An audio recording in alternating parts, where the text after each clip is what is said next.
IMSA's latest trip to Indianapolis is now complete, and there is a lot to talk about. This 6-hour endurance race was so intense, with massive amounts of rain interfering as well. And in the end, we finally got to see a long-awaited victory for a certain brand. So in this race review, I'll break down what happened during the 2024 TireRack.com Battle on the Bricks at Indy. One of the biggest changes heading into this race was the switch from the event being a standard IMSA sprint race to a fully fledged Michelin endurance race, which doubled the length of the event to 6 hours, making the possibility of more action very likely. In qualifying, Sebastian Bourdais put his 01 Chip Ganassi Cadillac on pole position, and the American squad hoped that they can convert this result into a win in the upcoming venue. Over in GTD Pro though, there was drama because AO Racing's Porsche, which had qualified on pole, would end up being disqualified due to a ride height infringement, forcing Rexy to start at the back of the class grid, which wasn't a good sign for the championship. The race would begin with a great getaway by Bourdais in the 01 Cadillac, who would lead for the opening lap, with Pratt Miller's number 4 Corvette continuing to lead the GT field from a fast-charging Mike Rockenfeller in the first of the Ford Mustangs. Up in GTP, Felipe Nasr in the number 7 Porsche had an absolutely amazing start to this race, making it up to 3rd by the end of the first lap, and he eventually overtook the leader on lap 3 to lead this race overall for Porsche Penske, which was astonishing considering the fact that the Porsche 963 started down in 7th.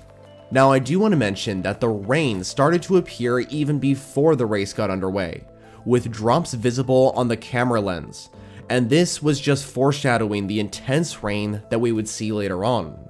Over in the GT field, there was contact between the number 19 Iron Lynx Lamborghini and the number 65 Ford Mustang, which resulted in both cars taking trips to the garage.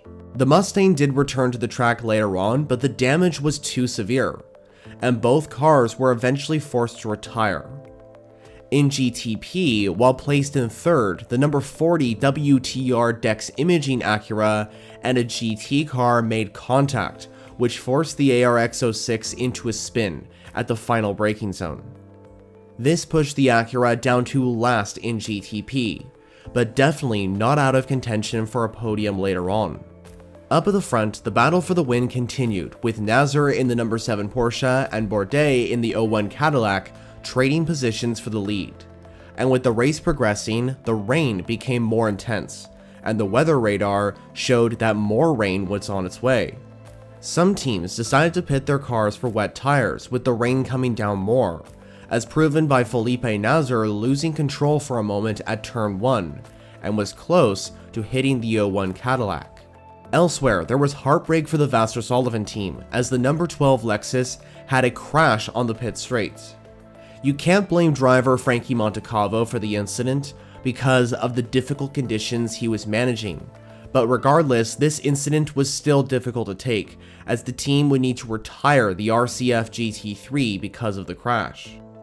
Also, I want to point out that things weren't going good for the second Cadillac in this race, which was the number 31 Whelen entry, when Pipo Derani slowly drove back to the pit lane with a clear issue with the car. The V-Series R was found to have a powertrain issue, which forced the team Action Express Racing to end their race early, which was devastating for a car that showed very strong pace here at Indianapolis. Hopefully they bounce back stronger in the final venue though at Petit Le Mans. Now, with around 4 hours remaining, one car in particular that is really important for me to mention is the Lamborghini SC63. Iron Lynx was performing really well with this car. And remember, this is just the 3rd race in IMSA competition for the SC63. These conditions were really benefiting the Lamborghini SC63, especially with Romain Grosjean behind the wheel, who has a lot of experience at this road course from his IndyCar days. And in fact, he has dealt with similar conditions at this road course before, during the 2022 GMR Grand Prix in IndyCar. Grosjean not only made it up to the podium, but he powered past both of the Penske Porsches and the 01 Cadillac into the lead of this race. And in fact, during this time, Lamborghini had the fastest car out on track with Grosjean behind the wheel. Over in GTD Pro, the Rexy Porsche was pulling off a great race and was able to get up into the lead at one point. However, the Porsche went off track at the final braking zone, which forced it outside the top 5, but they would still be in contention for the win later on. For the time being, the Pro Class lead would be returned to Multimatic Motorsports, as Harry Tinknell led in the number 64 Ford Mustang, which was having yet another strong showing in IMSA competition, coming back from their first podium finish at VIR last time out, and here at Indianapolis, Ford was now looking for their first win. Later on in the race, there was drama for the Lamborghini GTP entry. After losing the lead of this race, the SC63, with Andrea Caldarelli now behind the wheel after taking over driving duties from Matteo Cairoli, was hit by a GT car, which gave the Italian LMDH car suspension damage. There was no way for Iron Lynx to fix the car in such a short period of time and get it back out on track, and so the team were forced to retire the GTP entry, which was so unfortunate for a car that was clearly having its best IMSA race so far. Back up at the front, Nick Tandy was leading in the number 6 Porsche with an hour and a half remaining of this race, with the BMW M Hybrid V8s closing up to the lead and looking strong to fight for it. What was turning out to be a difficult race for Cadillac with one car down, unfortunately got worse when the 01 Cadillac picked up a puncture, which forced it to drop outside the podium places. Cadillac has really been unlucky these last few weekends, despite showing that the V Series R can win races. The WEC's Fuji race was another example of this. If you want to find out what happened to Cadillac during that race, make sure to check out my race review, which I've linked in the description down below. Back to this race though, and over in GTD there was an incident which involved the 86 MDK Porsche and the new Dragon Speed Ferrari, which moved both cars down the order. This IMSA race was Dragon Speed's first with this Ferrari, so to be involved in a few incidents like this was a little unfortunate, because the car was running pretty decent besides these incidents. I'm confident though that Dragon Speed will bounce back stronger at Petit Le Mans, as they gear up for a full season of competition in 2025, with it being recently confirmed that the Ferrari 296 GT3 will race next season. Now, there was a problem for the number 7 Porsche Penske, which was having a very strong race up until this point. The championship-leading 963 unfortunately lost power steering, which would be such a big hassle for Felipe Nasr to manage and to drive home. Obviously, the Porsche couldn't contend for a strong result, as Nasr limped slowly around the circuit for the remainder of this race, and the number 7 car would eventually finish in P9 in the GTP class. Over in the flagship category of GTP, it became a three-way fight for the win, between the two Rahal Letterman Lenigan BMWs, which were placed in first and second, and the defending winners of this race, the number 6 Porsche, with Frenchman Mathieu Jaminet chasing down the two M Hybrid V8s from third. And while this chase was happening, take a look at this bold move by Connor De Filippi. He, along with Philip Ing, bravely avoided the GT traffic by going beyond the track limits, which proves how much pressure and intensity these drivers in the prototypes or GTs are facing when competing. Speaking of the GT cars, the fight in the GTP class was not the only thing going on, because there was also a battle happening for third in the GTD Pro category. With AO Racing's Porsche and the Multimatic Ford ahead, this podium battle involved the number 14 Vasser Sullivan Lexus, the number 23 Heart of Racing Aston Martin, and the number 3 Pratt Miller Corvette. All three drivers behind the wheel performed great out on track, with an intense fight for the final podium spot, eventually resulting in Antonio Garcia getting ahead into third in the number 3 Corvette. Up at the front, Jaminet tried to attack the BMWs, but with no effect, leaving Porsche with the final podium place. So after so long with no wins, it would be BMW finally taking the overall win in IMSA with the number 24 car in first, followed by the sister car making it a 1-2 finish at the Brickyard. The number 24 BMW, driven by Philipp Eng and Jesse Krohn, would deliver Team RLL the victory at their home track, with Rahal Letterman Lenigan based in Indianapolis. In fact, this result by BMW gave them their first podium finish this season, first on-track win in the modern GTP class, and first podium finish ever for the number 24 BMW crew, to complete a truly remarkable day for BMW M Team RLL. The number 25 BMW would indeed secure second, with the number 6 Porsche completing the podium, as Porsche Penske continued the run of being on the GTP podium in every race so far this season. In LMP2, TDS Racing secured the win, with Stephen Thomas, Hunter McElrea, and factory Peugeot racer Mikkel Jensen taking the number 11 Oracle 07 to victory lane.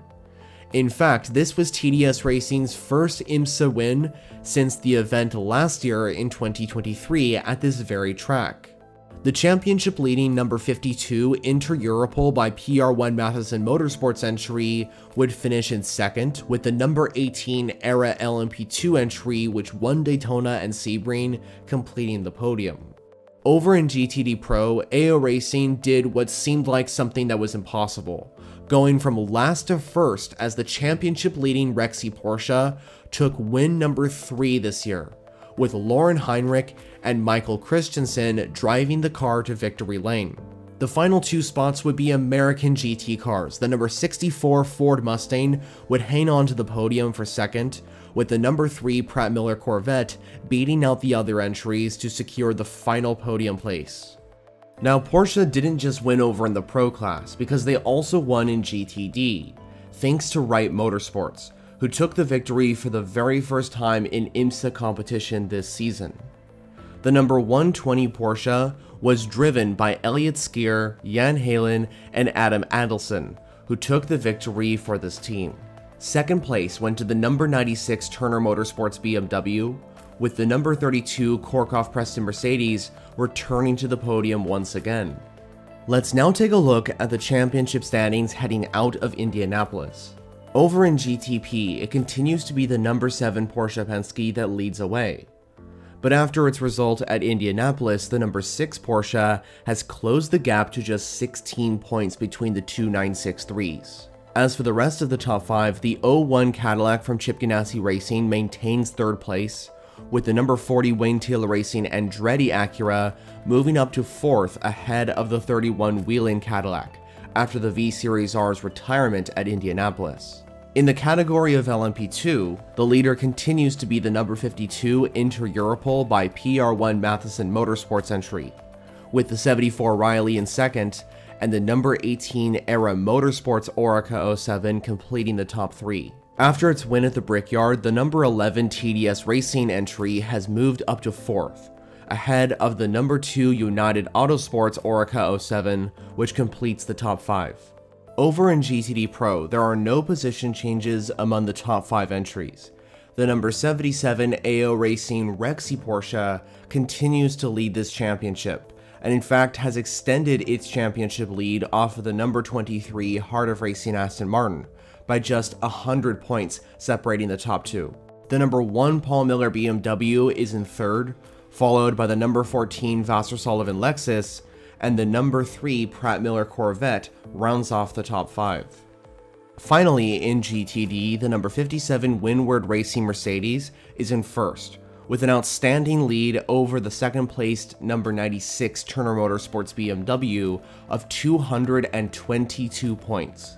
Following the top 2 is the number 32 Korkhoff Preston Motorsports Mercedes, with the number 78 Forte Racing Lamborghini moving into the top 5, followed by the number 34 Conquest Racing Ferrari.